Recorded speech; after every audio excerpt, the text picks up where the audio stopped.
السلام عليكم ورحمة الله وبركاته. هذه الحلقة برعاية.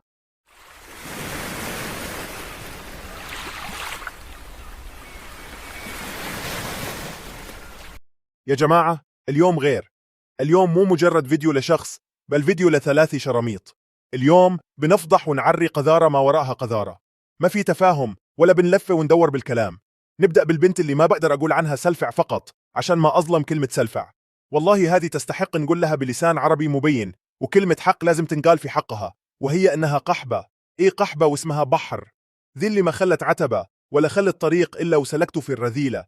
ذي اللي مسوية نفسها كيوت ولا تسوي شيء، وهي أوسخ من ماء المجاري وأقذر من كل زبالة على وجه الأرض. لا أطيل في وصفها، فهي ستوصف نفسها. لنترك المايك لها وندعها تتحدث. هيا تحدثي أيتها الكلبة. مرحبا.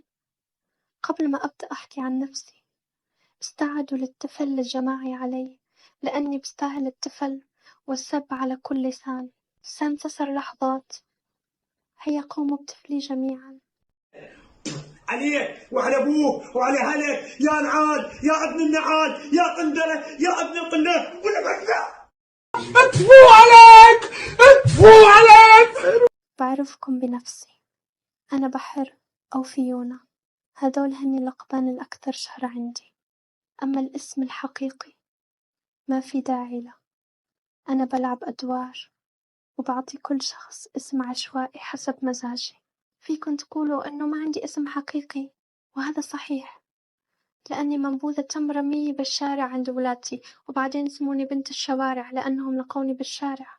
أنا عشرينية من سوريا، بس ما بعيش هنيك لأن سوريا أشرف من إنها تحتضن أمثالي. خليني أكون صريحة معاكم، أنا بنت شارع منبوذة، ما عندي قيمة بالحياة، بس لقيت فرصتي الذهبية بتطبيق إيمينو. بكره البنات وبحب العيال، بدي كل العيال ترتبط معي بنفس الوقت، وما بشبع منهم. والدليل، من المستحيل تلاقوا بنت بحسابي كلهم أولاد. ما بذكر عدد الأولاد اللي دخلت معهم بعلاقات، بس هم بالمئات سنوات، وأنا بلعب وأتمقحب وعندي عشرات الحسابات. وإذا بتسألوا كيف بلحق على كل هالأولاد بنفس الوقت، عندي خطة محكمة. بخبر اللي بيعرفوني باسم بحر إني مشغولة وراح أختفي الأيام، وبعدين بروح للحسابات التانية اللي بستخدم فيها شخصيات تانية وبستمتع، وبعدين برجع وكأن شي ما صار. بحب الأحضان المشلحة مع العيال، واسأله فصفص فهو عنده سكرينات لكلامي، وأنا بقول هالشي بس قرر ما ينشرها لعلي أتوب وأعتزل، مع إني بعرف نفسي ما بقدر أترك كلاب العيال، وخصوصًا الكلبين المفضلين عندي، عادل الصومالي ومصطفى العراقي. هذول الكلبان هما أفضل ما بملك بالإمينو. قبل ما أنهي كلامي بخبركم إنه عندي جروب بالإمبراطورية، وراح أحطلكم الأسطورة فصفص الرابط بالوصف. بطلب منكم كلكم الدخول والتفل علي مرة تانية فيه، لأني بحب هالشي. وشكرا لكم جميعا. كان معكم أكبر بلاير في إيمينو كله، وهذا صوتي الحقيقي. اللي يعرفني بيعرف إنه صوتي أول ما يسمعه. نشكر الذكورية مستنقع العار على كلامها عن نفسها بكل صدق، فهي أكثر من تعرف أنها تجسيد حي للعار والفضيحة. كل يوم نشوفها ترمي نفسها على العيال، ترمي نفسها بكل وقاحة وبلا حياء ولا كرامة، كأنها سلعة رخيصة معروضة لكل من هب ودب. كل يوم وهي بحضن شخص، ما كأنها آدمية عندها كرامة أو شرف. تدور على حضن مشلح على حسب كلامها. هي أساسا لبوة ما تشبع، لبوة جاعت للرجاجيل لدرجة أنها صارت تلهث وراء أي ذكر وتحاول بكل الطرق تغريه، كأنها كلبة مسعورة ما همها إلا إشباع رغباتها الدنيئة. ما تكتفي بواحد ولا باثنين ولا بعشرة، كل يوم مع ولد جديد، وكل يوم معها سالفة جديدة، وكل يوم فضيحة أعظم من التي قبلها. ما ندري متى ستتوقف هذه المهزلة، ومتى ستشبع هذه الروح الخسيسة التي لا تعرف إلا الدنايا. الغريب في الموضوع والمقرف أكثر إنها تحب تنفشخ من العيال. إيه، تحب هذا الشيء وتستمتع فيه. مو مجرد استغلال فقط، بل هي رغبة كامنة فيها، شغف بالانحطاط.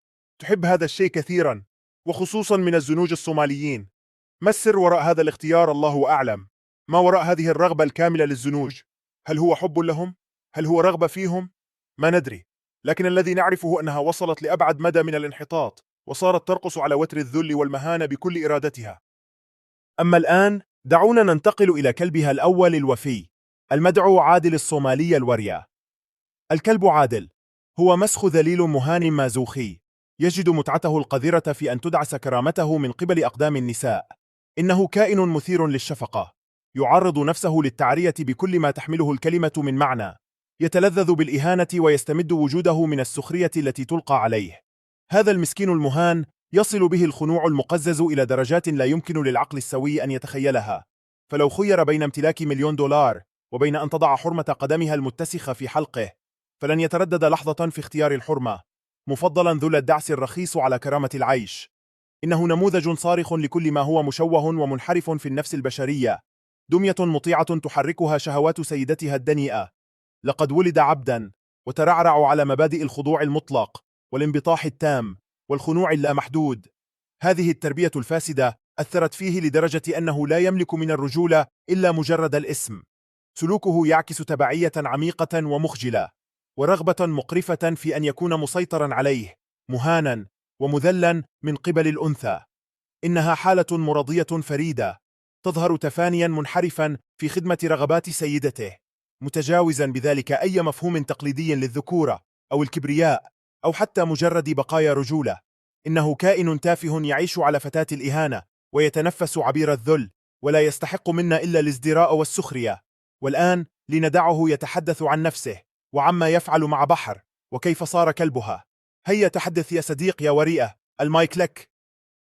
مرحبا يا كيزان، أنا الصديق الوري عادل من الصومال. اسمعوا الكلام ده كويس. أنا زول مازوخي، يعني بحب الإهانة والتعذيب من النسوان، فصفست ذاته ما وصفني صح. أنا أوسخ وأقدر من كل الكلام القاله ب1000 مرة. أقول لكم سر بيني وبينكم، أنا بموت في الرضاعة من البنات، رضاعة أي حاجة حتى لو كان بول، المهم أروي عطشي.